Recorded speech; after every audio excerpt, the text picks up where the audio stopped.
Entre 1969 et 1974, j'ai séjourné à maintes reprises au Mzab, un groupe d'oasis situé à 600 km au sud d'Alger. J'y ai réalisé 2 films et un livre appelé Lumière du Mzab. Lors de mon premier séjour, le 24 juillet 1969, la veille, Armstrong s'était posé sur la Lune. Ce soir-là, le cheikh Bayoud Brahim Ben Omar, considéré comme un des plus grands théologiens du monde de l'islam et le grand chef spirituel des Mozabites, expliquait sur le toit de la mosquée de Guerrara, à 300 hommes rassemblés pour l'occasion, que la Lune était réellement une planète et que l'homme s'était réellement posé dessus. En même temps, on savait que des commerçants mozabites circulaient dans le monde entier pour acheter et revendre des marchandises en ayant une parfaite connaissance du monde international. Et c'est peut-être le Mzab la meilleure démonstration de ce que le philosophe Pierre Bourdieu appelait le dialogue entre la permanence et l'altération. Prenons Alger comme point de départ et tirons une verticale droit vers le sud. Eh bien, au bout de 600 km, on est à Gardaïa, qui est la capitale de ce qu'on appelle couramment la Pentapole, c'est-à-dire les 5 villes du Mzab. On est là à la frange nord du Sahara, c'est-à-dire la région des oasis, qui est aussi depuis 15 ans celle des puits de pétrole, dont le plus célèbre est Hassi Messaoud, à peine 250 km à l'est. Le Mzab en lui-même, c'est tout petit. Sur 15 km de long, il y a 5 villes qui sont piquetées au bord de l'oued Mzab, dans une forêt de palmiers dattiers.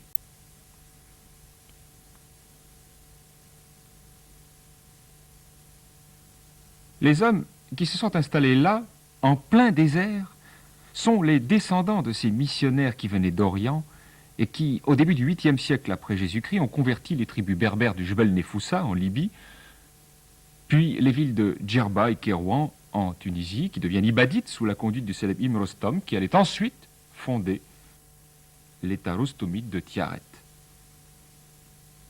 Au bout de 130 années de gloire et de lumière, ce fut la première fuite au désert vers l'an 900, la fuite vers Sédrata, Isdraten berbère, tout près de Ouargla, après la destruction de la cité de Tiaret par les califes fatimides.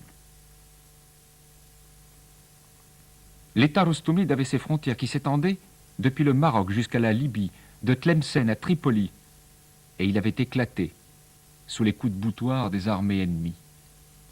Sédrata, d'ailleurs, on en voit les ruines qui émergent encore aujourd'hui des dunes de sable au bord de la route qui va de Ouargla à Hassi Messaoud. Et puis, devant les attaques incessantes menées par les armées ennemies, les Ibadites envoyèrent des messagers 200 km vers l'ouest, vers le Mzab, où ils comptaient installer une base arrière de secours. Et c'est ainsi que vers l'an 1000, les premiers Ibadites installés dans la Chebka commencèrent à livrer ce long combat acharné qui dure encore aujourd'hui, le Mzab.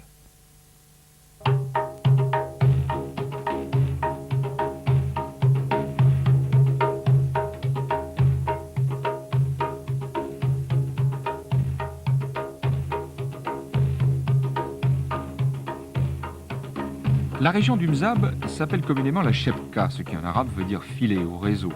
Une vue d'avion confirme ce terme, d'ailleurs, attribué depuis plusieurs siècles. Des Oueds ont raviné un plateau rocheux en l'enserrant dans une sorte de filet dont chaque maille serait une colline de pierre.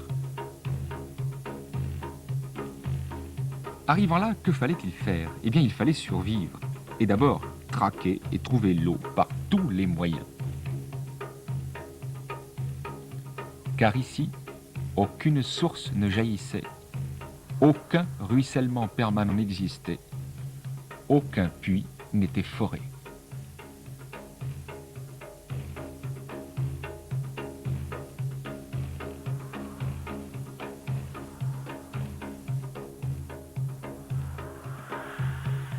Seul coulait de temps en temps, et coule encore d'ailleurs, l'oued Mzab. Quand je dis couler, j'entends par là qu'une masse énorme d'eau boueuse déferlait sur la vallée à la suite d'un orage subi.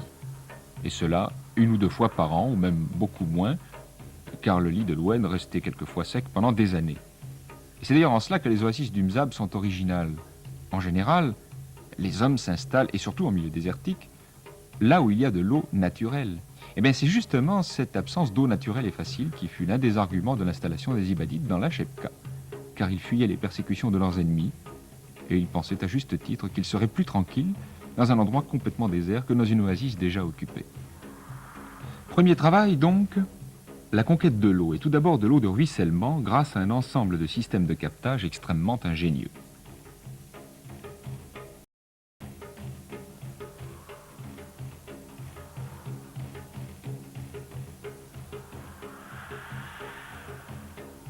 Elles sont cernées d'un réseau de séguias et de canaux, de rigoles qui mènent à des citernes de sorte que pas une goutte d'eau de ruissellement ne puisse se perdre inutilement, même si l'orage n'arrive qu'une seule fois par an.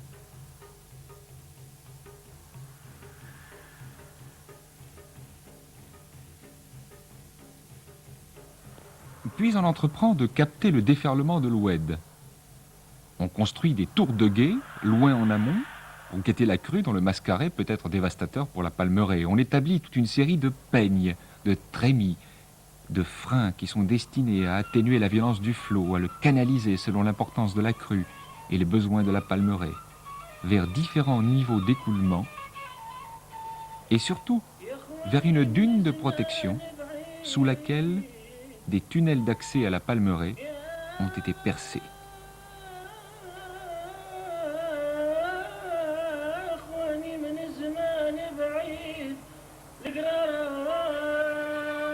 Sont régulièrement inspectés depuis 10 siècles.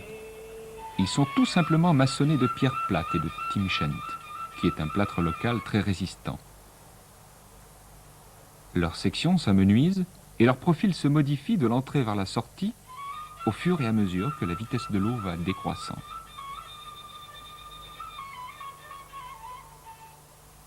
Ce principe de canalisation est différent de celui des fogaras que l'on trouve dans d'autres oasis sahariennes, car les fogaras sont des tuyaux qui vont chercher des eaux souterraines, en amont des palmeraies, alors que les tunnels du Mzab canalisent les eaux de l'Oued.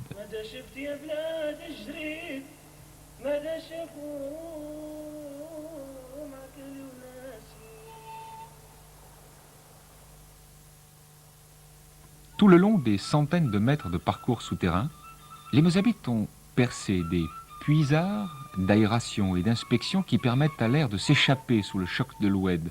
Et d'ailleurs, récemment, des hydrauliciens ont calculé que ces puisards, en fait d'espacement, de diamètre ou de construction, n'auraient pu être réalisés avec plus d'efficacité aujourd'hui. Et toute cette masse gigantesque d'efforts, tous ces travaux, pour capter uniquement l'eau de pluie qui risquait de couler 1 ou 2 fois par an. Enfin, troisième et dernier système de captage des eaux de ruissellement, les barrages, comme celui de Beni Isgen. Ces barrages datent tous du Xe, XIe, XIIe ou XIIIe siècle et fonctionnent encore parfaitement aujourd'hui. Ils ont été peu à peu rehaussés au fil des siècles et au fur et à mesure que les sédiments se déposaient à l'amont du barrage.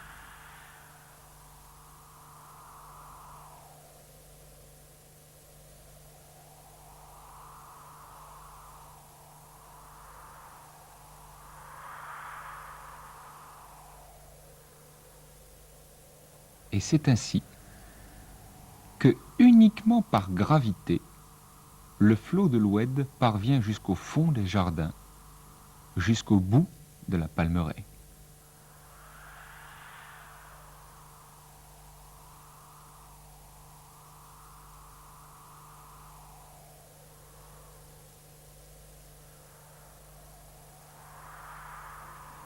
Le jeu des guichets et des séguias dans la palmeraie témoigne du génie de ces jardiniers du XIe siècle.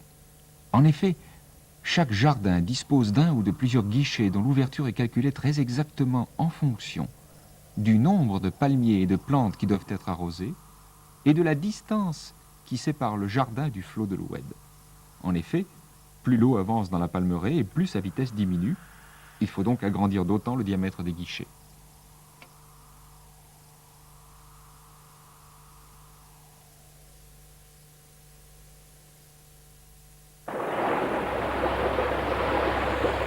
Depuis 1936, des puits ont été forés dans la nappe albienne à 600 mètres de profondeur. L'eau a jailli à profusion de l'immense lac souterrain du Sahara. Mais pendant des siècles, l'eau de tous les jours est venue du puits traditionnel, le Delou, qui hélas est aujourd'hui presque disparu.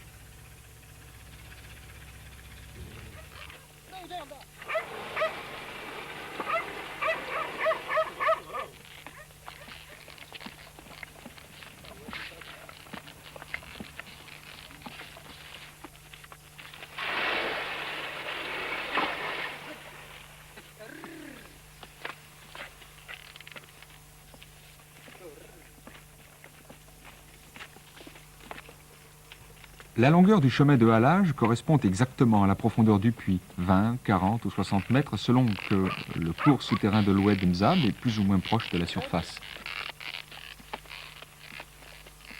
Le puits et son délou, sorte d'outre en peau de chèvre, a été l'objet de 1000 poèmes. Le chant de la corde sur la poulie a été au cœur de 1000 chansons, de 1000 comptines pour enfants.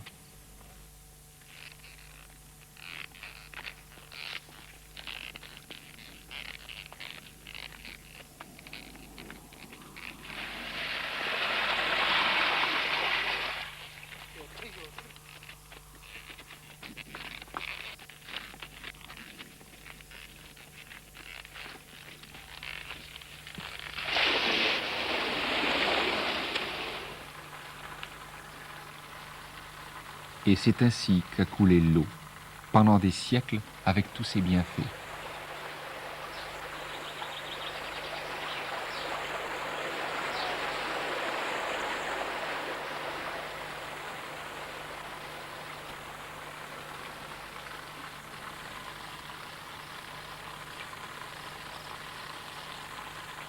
C'est ainsi qu'au fil des siècles, les Mozabites ont recréé les jardins d'Allah.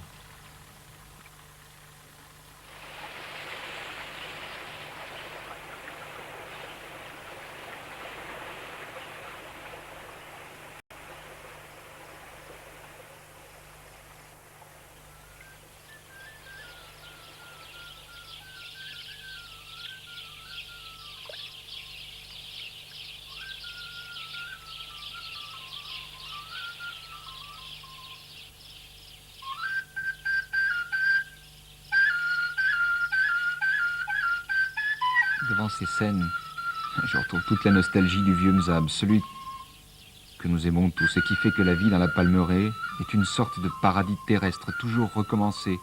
Un paradis créé par l'eau et par le travail acharné des hommes. Un jardin des délices où les Mozabites passent toute la saison chaude, de mai à octobre.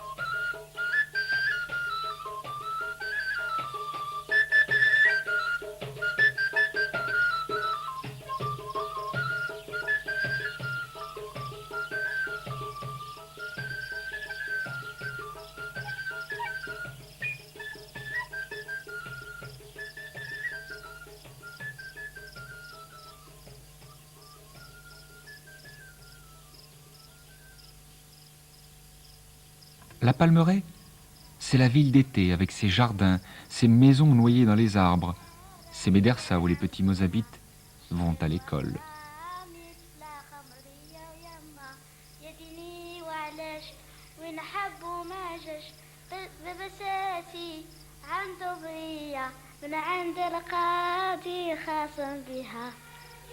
La Palmeraie, c'est l'habitat le plus logique en zone saharienne puisqu'il y fait frais en été à l'époque où le thermomètre frôle quelquefois les 50 degrés à l'ombre, ce qui est quand même assez fréquent. Mais pour les Mozabites, la Palmeraie, c'est beaucoup plus que cela encore. C'est une coutume ancestrale. Pour les Mozabites, il serait déshonorant de ne pas avoir au moins un bout de terrain, un coin de maison au milieu des arbres, pour venir passer la saison chaude.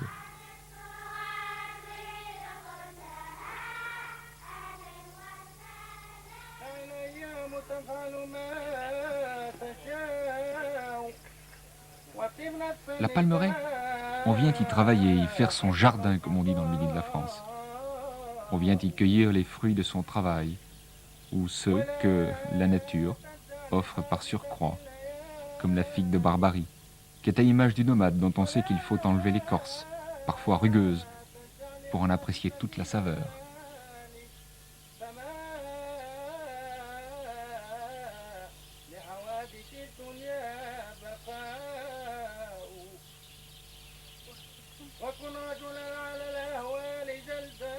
L'été, ce n'est pas la saison des vacances.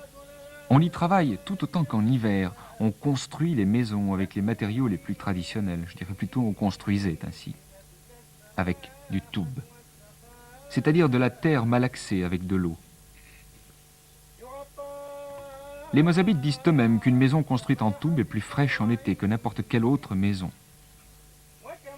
Et le travail en est très simple. On fait des briques avec des moules en bois, on fait sécher au soleil, et puis on les assemble avec du mortier de toub. Protégée par un enduit de chaux ou de plâtre, la maison durera des siècles.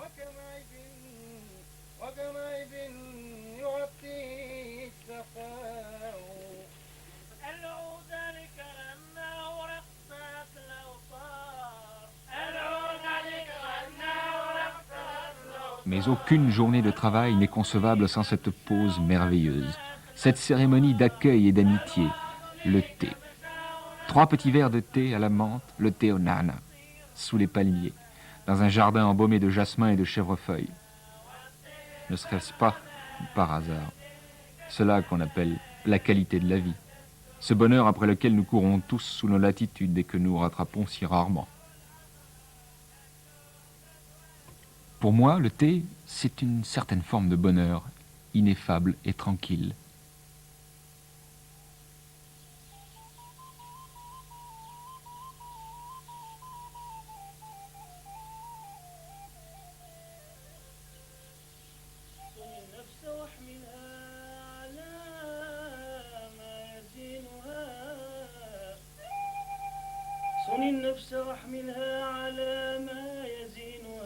Toute la sollicitude du jardinier va au palmier, l'arbre de vie, l'arbre sacré, l'arbre universel du Sahara.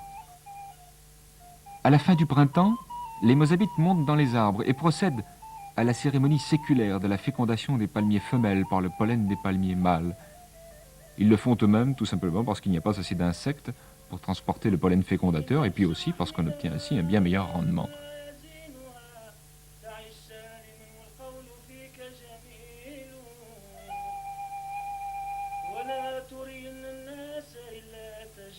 Au fil de l'été, et surtout à partir de la mi-septembre, les régimes de dattes s'alourdissent peu à peu et les plus beaux d'entre eux sont mis sous des housses de protection qui les abriteront des oiseaux.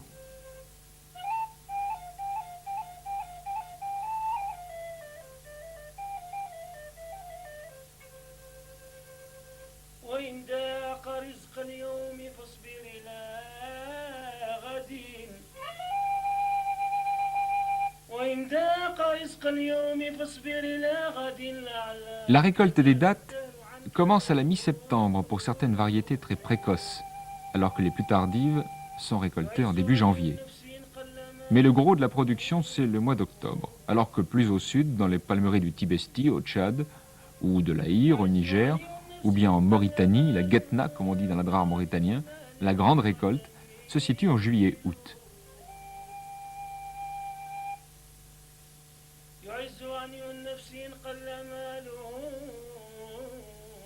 Les palmeraies mozabites ne sont pas aussi importantes que celles de Tougourt ou de Biskra qui exportent la fameuse datte algérienne, la Deglet Nour, dans le monde entier.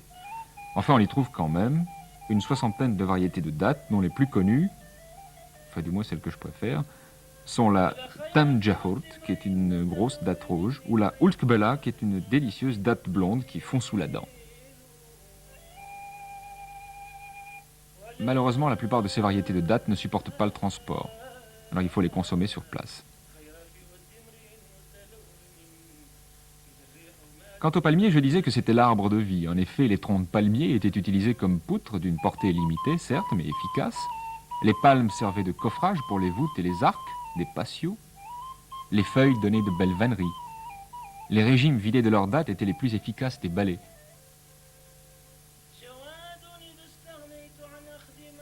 Les dattes elles-mêmes étaient là pour la nourriture. Certaines d'entre elles étaient compressées en une sorte de pâte, stockées dans des silos en plâtre à l'abri de l'air. Parfois pendant des années, vieille technique de l'âge des invasions qui permettait au moins partiellement d'échapper aux ritsus des tribus guerrières. Et c'est pourquoi, aujourd'hui encore, aucune datte n'est jamais abandonnée par terre. De même que jadis en Europe, tout grain de blé était ramassé, aucune datte n'est jamais laissée pour compte, même en période d'abondance. Et puis, l'automne arrive. Les dattes sont récoltées. On quitte la Palmeraie en même temps qu'arrive l'hiver et ses nuits froides.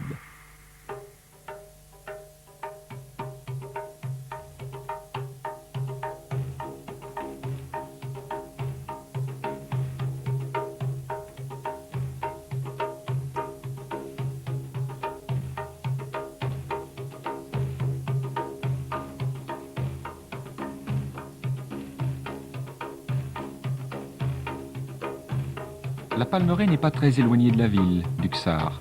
Quelques centaines de mètres, 8 kilomètres dans le pire des cas. Et cette double migration annuelle rythme la vie du Mzab depuis des siècles. L'été dans la Palmeraie et l'hiver, d'octobre à avril, dans la cité, dans la ville, dans le Ksar.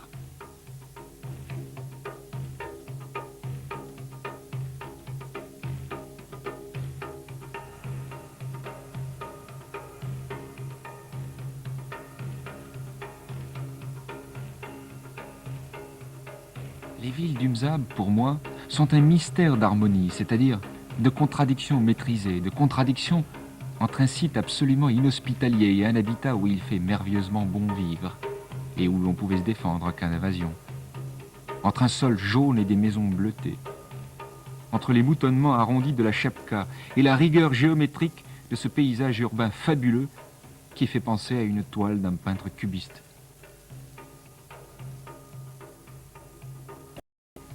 Jamais cités n'ont été mieux conçues pour abriter, pour cultiver la vie sociale ou familiale et de la façon la plus démocratique qui soit. Ici, il n'y a pas de palais. La maison du Shir est conçue comme celle du plus pauvre, ce qui dans un habitat ancien est plutôt rare.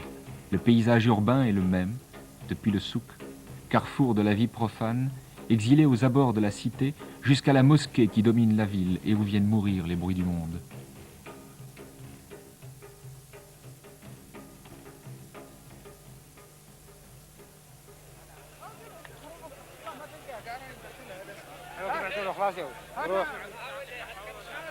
Le souk, c'est la grande fête profane, la fête des échanges.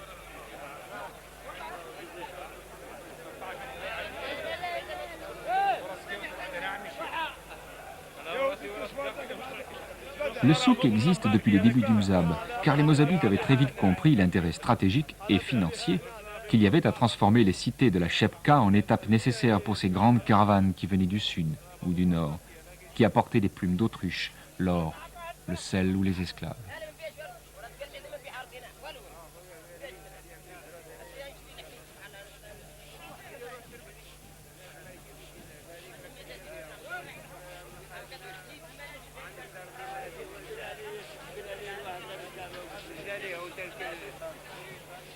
Mais comme les Mozabites étaient déjà des gens prudents, ils avaient aussi compris que pour des raisons de sécurité, les souks devaient rester à la lisière de leurs villes fortifiées. Et c'est pourquoi tous les souks du Mzab sont maintenant à la périphérie des villes.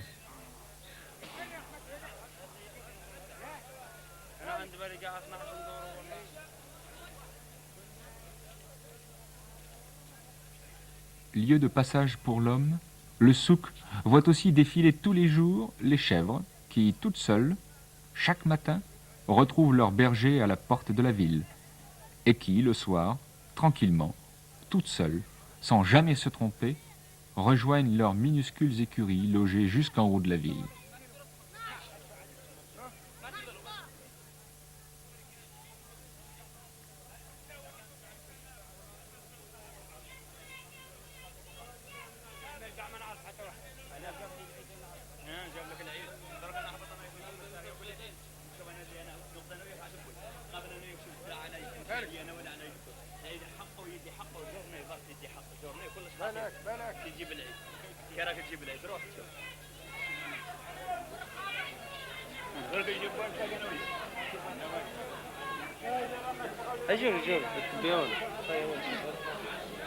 Rompu à ce va-et-vient constant entre le quotidien et le sacré, le Mozabite, tout naturellement, est devenu le roi des commerçants et des commerçants honnêtes.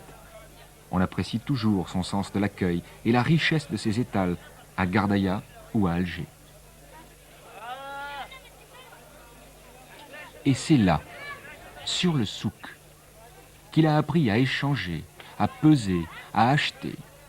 C'est là, par le miracle de l'échange et de l'ouverture constante sur le monde, que des générations nouvelles de médecins, d'avocats, d'industriels sont nées peu à peu. Le souk, c'est un petit peu l'école de la vie de tous les jours, c'est l'école de la vie, tout simplement.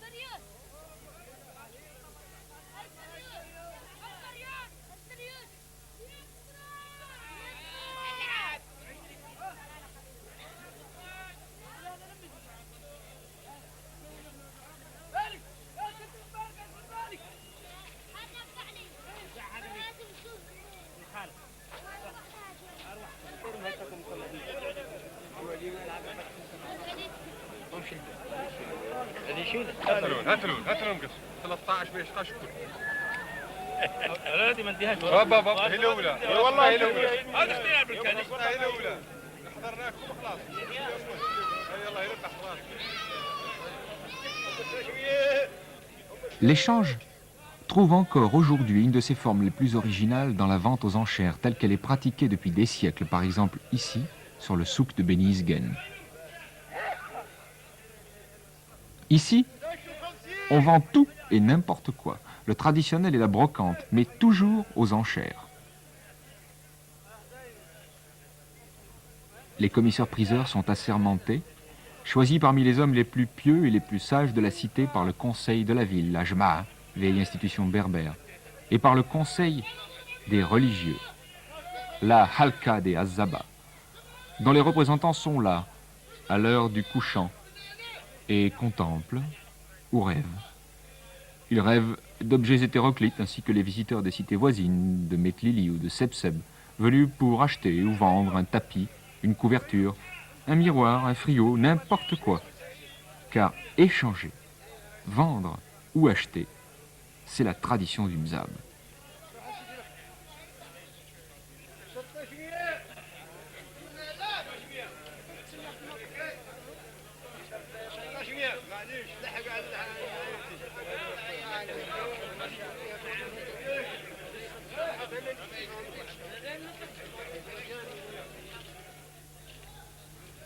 On retrouve dans les vieilles chroniques ibadites de Djerba ou de Sedrata ou du Mzab ces histoires extraordinaires, l'histoire de ces marchands de Gardaïa descendus jusqu'au fleuve Sénégal pour commercer avec les royaumes de Ghana, passant par Sijil Massa, la capitale sophrite du sud marocain, par Chinguetti, la ville religieuse de l'Adrar, par Aoudagost, la grande cité disparue dont on fouille les restes aujourd'hui sur le site de Tegdaoust en Mauritanie.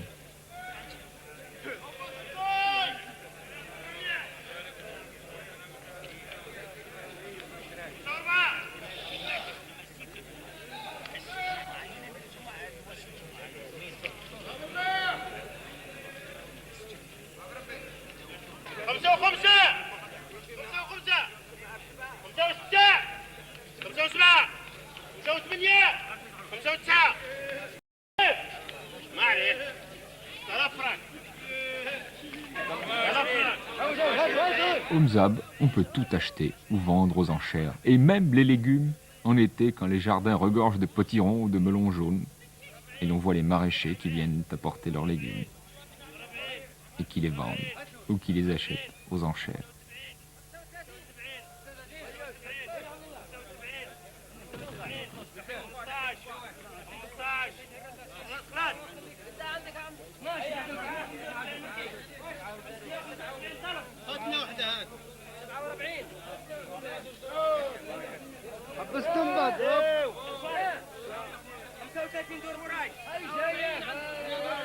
Tout se vend et tout s'estime. C'est l'aboutissement logique du travail, la fin et le départ de tous les efforts. Ici, pourtant, sur le souk, les femmes sont physiquement absentes. On les voit certes passer au loin, discrètes, drapées dans un haïk blanc. Elles sont la clé de voûte de la famille, mais leur royaume s'arrête au mur de la maison. Dans la vie courante, la vie de tous les jours, les vêtements, les ustensiles familiers sont encore aujourd'hui achetés par les hommes. C'est une règle encore stricte au Mzab, malgré l'évolution, malgré le progrès.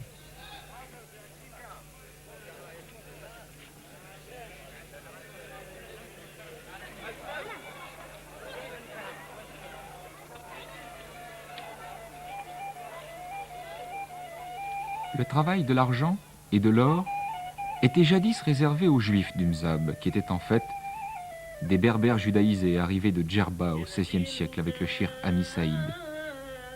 Les Juifs du Mzab ont tous quitté l'Algérie au moment de l'indépendance en 1962 et l'orfèvrerie a été pratiquement abandonnée.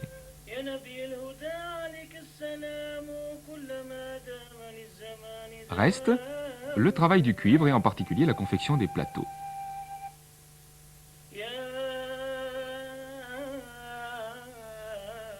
Les guinandiers du Mzab sont réputés sur tout le territoire algérien pour la très grande qualité de leur travail qui est assez original. Il s'agit en effet de l'incrustation de fils d'argent ou de cuivre, de laiton de différentes couleurs à l'intérieur du métal, alors qu'ailleurs en Algérie on ne fait que des plateaux en cuivre repoussé, c'est-à-dire sculptés.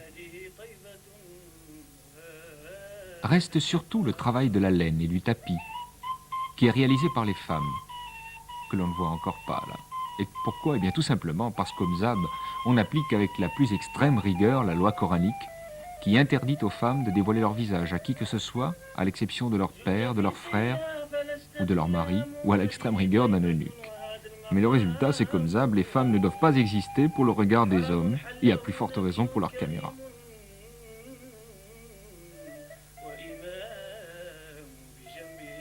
Le tapis du Mzab est un tapis berbère qui est travaillé à point noué et selon des motifs géométriques qui allient l'ancien et le moderne, et dont les motifs varient d'une ville à l'autre. Ici, le motif de Gardaïa,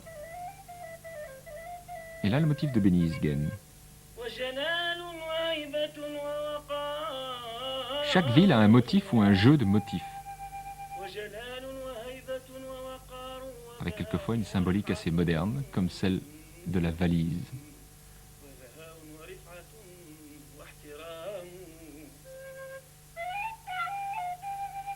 Et c'est ainsi que le travail des femmes est exposé dans la rue qui devient comme une maison pour l'étranger et pour le nomade.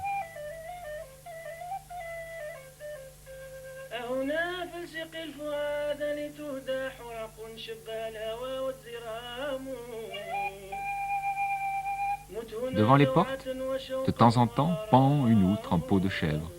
Chaque passant peut s'y désaltérer. La ville doit permettre le repos, la réfection des forces.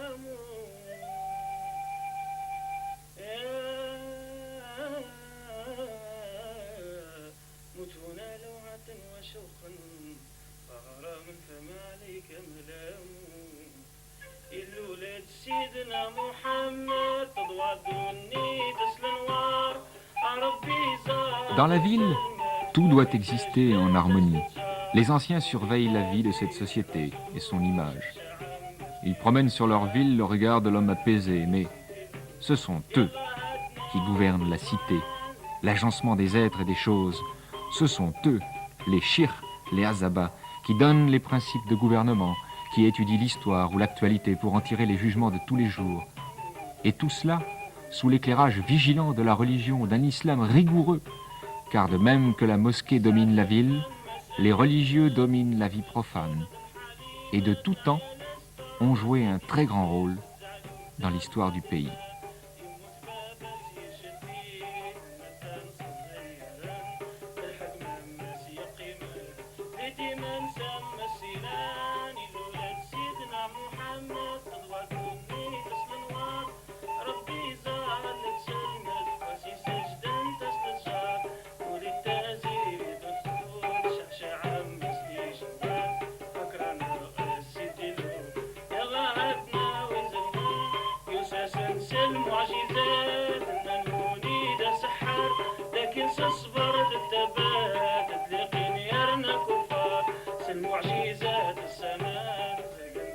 Ce vieux shir, que la terre lui soit légère, c'est Shir Omar Ben Aïssa, qui vint négocier en 1920 avec Georges Clémenceau la question du service militaire des jeunes Mozabites. Et il obtint gain de cause. Et le service militaire n'est obligatoire pour les Mozabites que depuis l'indépendance de l'Algérie.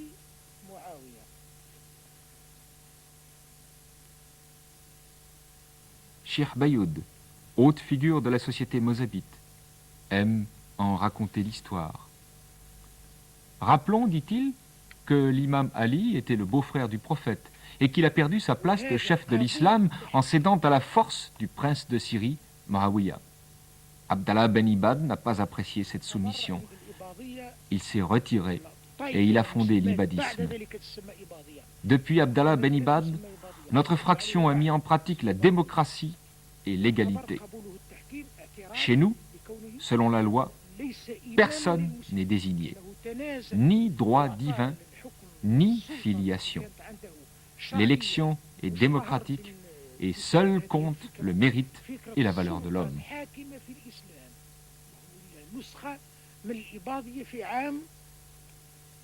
عام 100 في القرن الأول ورثوا هذا العلم وهذه القواعد الشرعية وهذه الطريقة في الاستنباط ورثوها عن علمائهم ابن خلف عن سلف تلميذ عن أستاذ إلى اليوم. في الإباضية اليوم متمسكين بهذه الفكرة، فكرتهم تحررية من جهة الإمامة الحكم في الدولة. Tout dans la cité était subordonné à la décision souveraine du conseil de la mosquée, la Halqa des Azaba, véritable pouvoir législatif d'une république théocratique.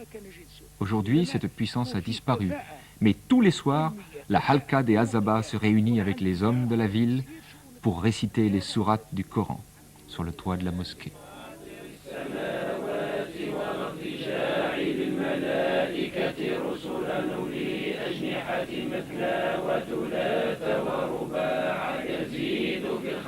Les fonctions de la Halqa des Azaba sont assez nombreuses. Elle doit enseigner le Coran et la morale aux enfants. Elle doit laver et ensevelir les morts.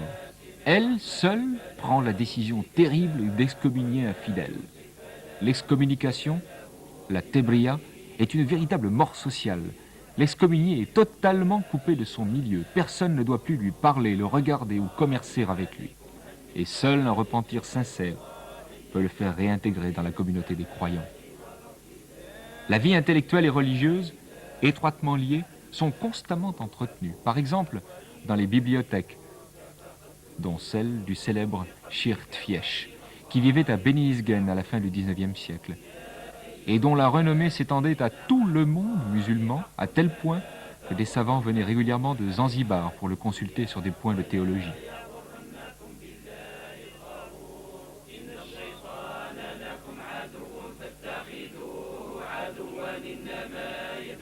Cette bibliothèque recèle des centaines et des centaines de manuscrits rarissimes dans le Qamus Sharia, le traité de droit musulman, en 90 volumes.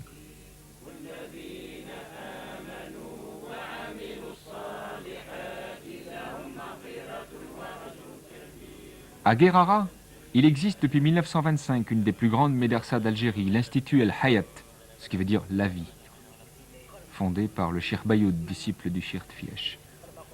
Aujourd'hui encore, dans cet institut, on enseigne les langues anciennes et modernes, le français et l'arabe, la morale, la religion ou les mathématiques, avec une égale compétence.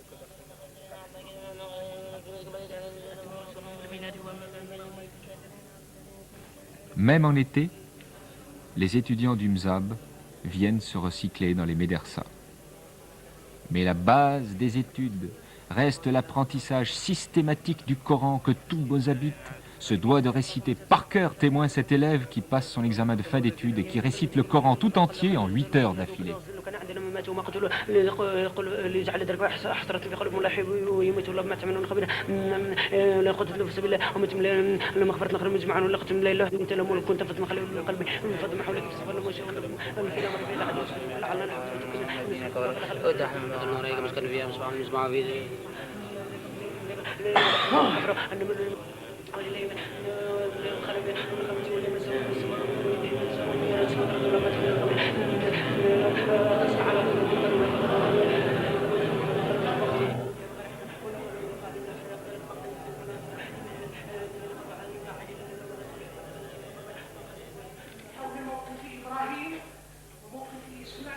La force et la présence de la religion sont aussi très présentes dans la cérémonie de la zakat.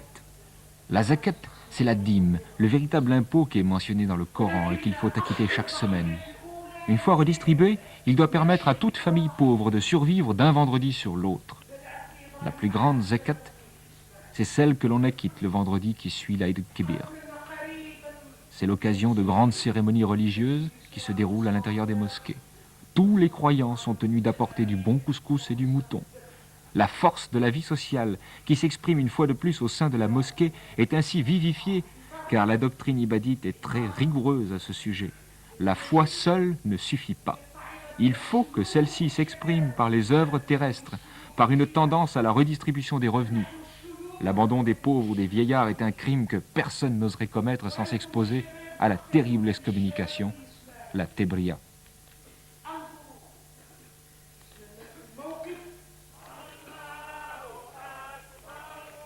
Enfin, et surtout, la force de la vie sociale s'exprime tout particulièrement dans la cérémonie la plus centrale pour toute société, celle du mariage. Après beaucoup de patience et d'innombrables verres de thé bu en compagnie des Mozabites, au fil des mois, un jour, un chef de famille et un vieux shir me dirent, voilà, demain il y a un jeune homme qui s'appelle Ahmed Farsous, et qui va se marier à Melika. Tu pourras venir avec tes caméras.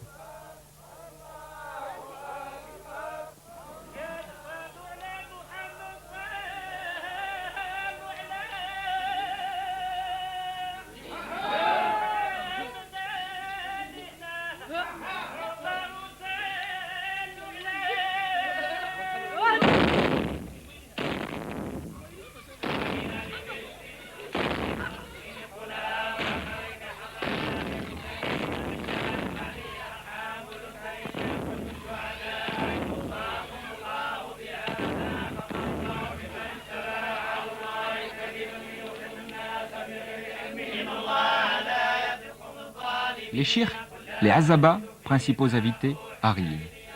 Tout le monde pénètre dans la maison de fraction, c'est-à-dire la maison qui appartient à la tribu, qui lui sert de lieu de festivité et de réunion. Alors commence la récitation des prières et des sourates du Coran. Quant à la mariée, eh bien, elle n'est pas loin, elle est dans une maison voisine, où se déroule une cérémonie tout à fait semblable, mais exclusivement réservée aux femmes, cérémonie à laquelle il était bien entendu exclu que nous puissions nous rendre. La compartimentation est ici totale. Le mariage est célébré en 2 cérémonies distinctes et le marié ne pourra rejoindre son épouse que le premier soir du mariage qui dure 3 jours, comme dans la plupart des pays musulmans. La véritable cérémonie du mariage, l'acte officiel en quelque sorte qui correspond au passage des anneaux dans le monde chrétien, c'est l'habillement du marié par les azabas, par les anciens. La tenue varie toujours selon les villes du Mzab, mais dans les détails. Fondamentalement, le vêtement externe reste le même. C'est un tissu de laine très fine, un haïk qui est drapé d'une façon traditionnelle. Le couvre-chef, le kéfier, est d'une importation relativement récente. Ce sont les pèlerins venus de la Mecque qui l'ont rapporté.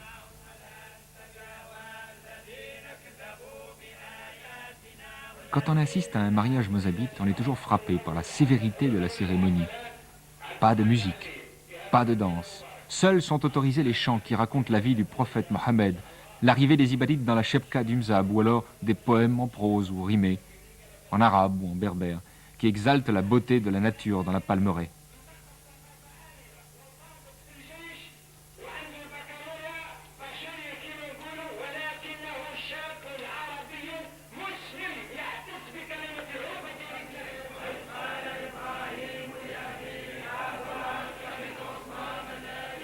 Quelquefois, plusieurs mariages sont célébrés en même temps.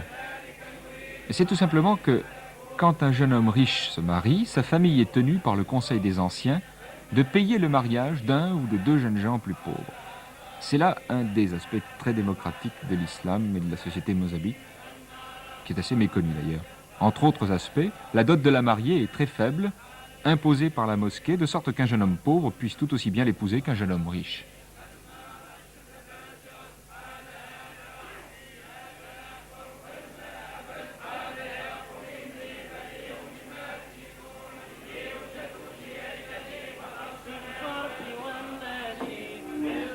Une des conséquences de ce principe est que dans la maison de fraction, à l'heure du repas de mariage, les invités des plus pauvres se retrouvent à la table des plus riches.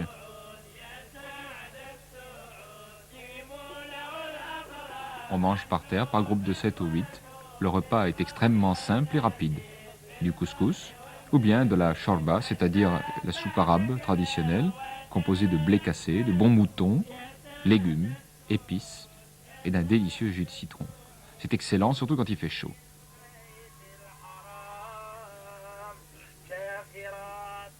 Et puis tout le monde quitte la salle après le repas. C'est l'heure où le marié va retrouver sa femme qui, de son côté, en milieu strictement féminin, suit des formalités de mariage tout à fait semblables.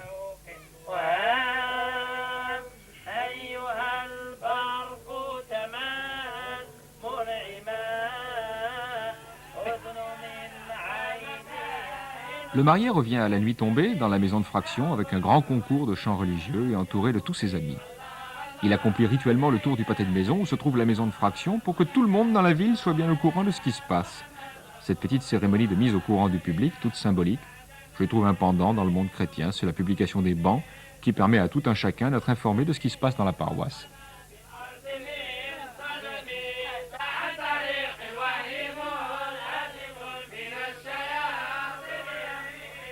Après le retour dans la maison de fraction, les chants reprennent avec un interlude sportif, la seule distraction à proprement parler de la soirée, une démonstration de judo par les membres d'un club dont le marié fait partie.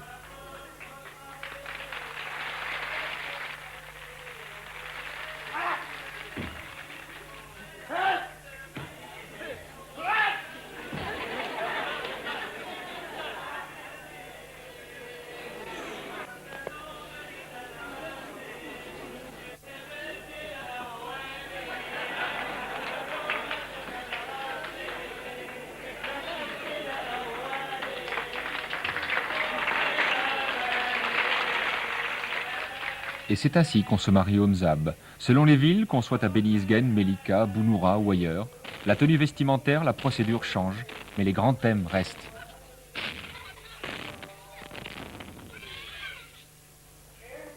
Ainsi, le lendemain et le surlendemain, le marié et la famille du marié reçoivent dans la maison de fraction. Habillé en grande tenue de cérémonie, le marié est entouré par ses vizirs, qui sont des sortes de ministres garçons d'honneur, qui sont là pour le servir, pour être aux petits soins pour lui. Des amis de son père viennent lui donner des conseils sur la vie, sur l'existence, sur la morale, la religion. On parle de tout et de rien. C'est là, entre autres, que j'ai éprouvé une de mes plus grandes surprises au Mzab. Il y avait là un vieux shir vénérable qui semblait uniquement tourné vers l'esprit et la religion. Et puis, au cours de la conversation, mine de rien, il me demanda ce qu'il en était de l'opération publique d'achat de BSN sur Saint-Gobain, à l'époque où c'était le grand thème économique à la mode.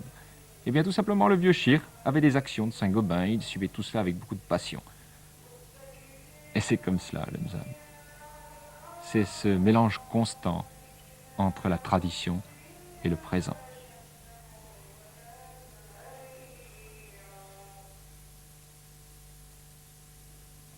Cette tradition de simplicité et de sobriété, le Mozabite la respectera toute sa vie et jusque dans la mort.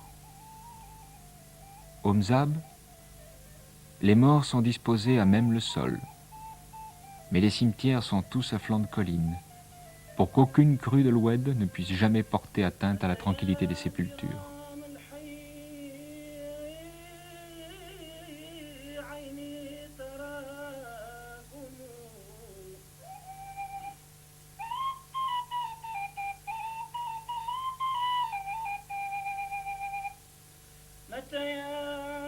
Les cadavres sont recouverts d'un peu de terre et de quelques débris de poterie.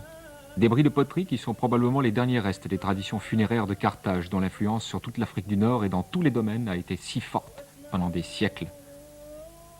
Ces modestes débris sont disposés par les femmes, qui viennent souvent rendre hommage aux disparus.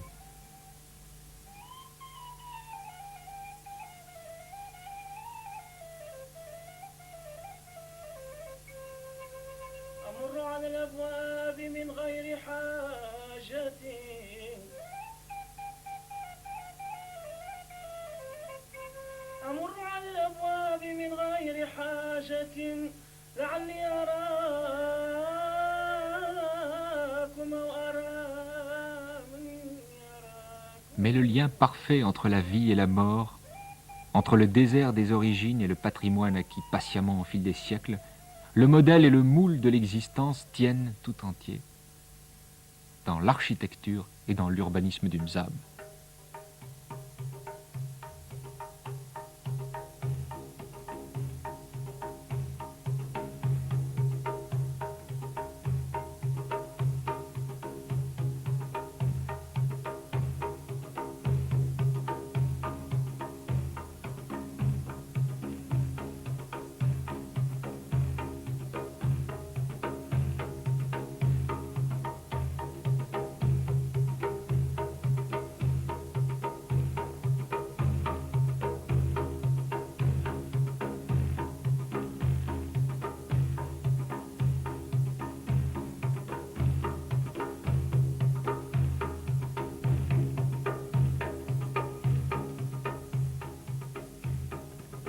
Avec les moyens volontairement les plus simples, la pierre, le timshent, le palmier, les bâtisseurs ont su rester fidèles aux préceptes du Coran. Fuyant leur orgueilleuse capitale de Tiaret, détruite au Xe siècle par les califes fatimides, abandonnant Isedraten, la ville aux 50 000 palmiers, assiégée, brûlée, rasée, ce peuple a compris que son destin était dans la fuite au désert, dans l'abandon de toute ostentation, dans l'économie des moyens, l'intelligence du terrain, l'intelligence des formes. La beauté leur fut donnée, en plus, par miracle.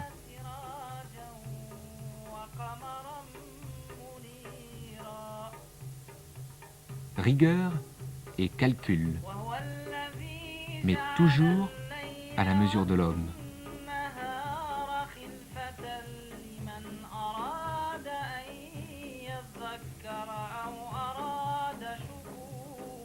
Les arcades du Mzab sont toutes différentes puisque c'est la palme qui en fournit le coffrage et qu'on n'a jamais vu deux palmes de même courbure. Soumission à la loi spirituelle, aux moyens donnés par le sol, par la nature, et maîtrise absolue des mêmes éléments.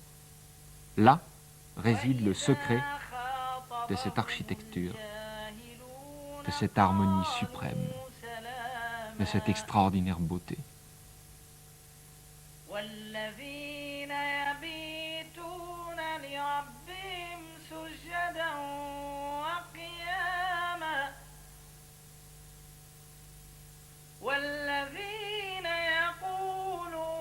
À l'abri de murailles épaisses, qui sont de véritables boucliers naturels contre la chaleur et contre la lumière, la vie sociale, la vie collective enfin, aboutit à une cité enchevêtrée où les rues canalisent les hommes, comme ceux-ci avaient su le faire pour l'eau. De la circulation la plus forte vers la circulation la plus restreinte. De la vie collective, le souk, la mosquée, la rue principale, vers la ruelle et enfin la maison, pilier de la société mozabite, refuge de la vie sociale, privée, familiale. Car ici, la vie privée est sacrée. La maison mozabite est une maison à étages et terrasses qui est vissée autour d'un patio central, puits d'air et de lumière. Pas de meubles, absolument aucun meuble, si ce n'est ceux que le maçon a moulés de sa main autrefois dans le plâtre, comme cette très vieille cheminée du XVIe siècle, à la fois si moderne et si ancienne, et si pure, de cette étagère, et comme on y revient aujourd'hui à cette architecture.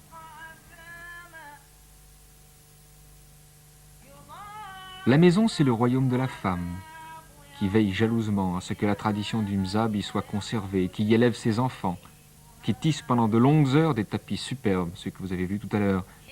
C'est une maison à la fois simple et merveilleusement intelligente. Mais dans le fond, là comme ailleurs, la plus grande simplicité est l'expression de la plus grande intelligence.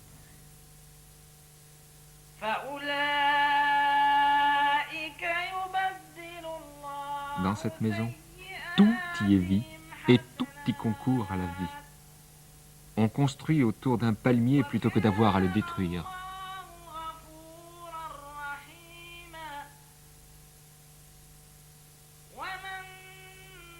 Et c'est pourquoi beaucoup les très grands architectes du XXe siècle, et surtout Le Corbusier, sont venus à Gardaïa, sont venus au Mzab pour regarder, pour réfléchir, pour s'instruire, pour s'en inspirer.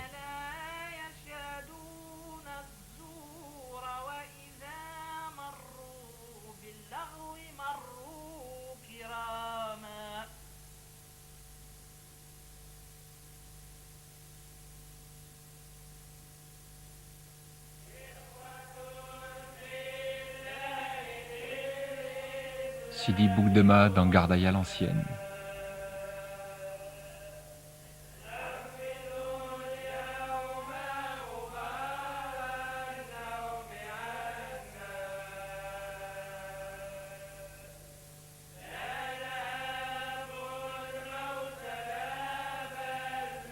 Sidi Ibrahim à El Atef.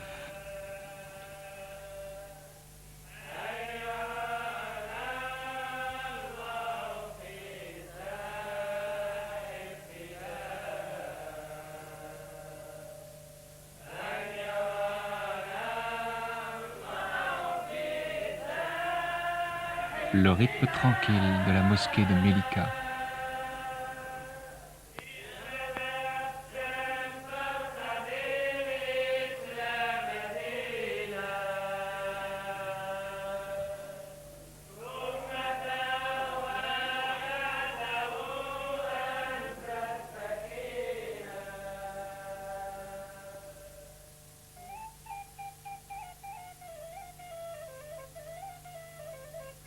بدر كم سهرت عليك نوادر يا غصن كم نحت عليك بلابل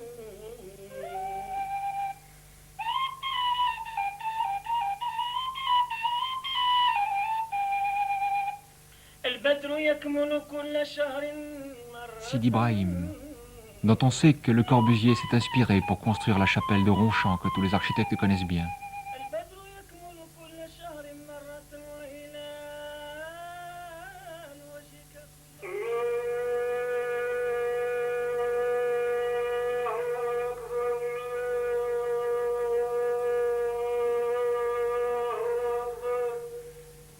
Enfin, expression même de la spiritualité du Mzab, de cette vie religieuse intense qui en a assuré la pérennité depuis 10 siècles, la prière. 5 fois par jour, quittant ses activités familiales, sa maison, qu'elle soit dans la ville ou dans la palmeraie, le mozabite rejoint la mosquée, carrefour de sa vie et de sa mort. 5 fois par jour, il monte vers la prière pour exprimer sa foi en Dieu, sa foi en l'avenir.